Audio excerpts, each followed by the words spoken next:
Hipermarketi Megatek nuk është i orientuar vetëm tek shitjet e produkteve, por edhe tek stimulimi i arsimit profesional në Shqipëri. Sikundër dhe 2 vitet e kaluara, Megatek zhvilloi Olimpiadën e Aftësive Profesionale 2014, ku përzgjodhen 5 shkollat më të mira në disa drejtime të ndryshme. Ky event stimulon arsimin profesional përmes trajnimit dhe më pas konkurimit të nxënësve të vitit të 3 dhe të 4 në të gjithë shkollat e Shqipërisë.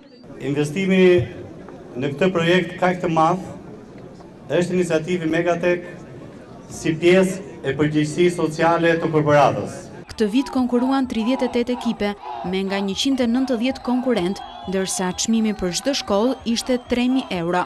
Shkolla Gjergj Canko nga Tirana fitoi si më e mira në elektronik, Beqir Çela në hidraulik. Në përpunimin e drurit u shpall shkolla Karl Gega, në fushën e bujqësisë fitoi shkolla e Kamzës, ndërsa në ndërtim fitoi shkolla e mesme profesionale Koli Dromeno. Olimpiada e Aftësive Profesionale mbështetet edhe nga Ministria e Mirëqenies Sociale si dhe nga organizma të tjerë.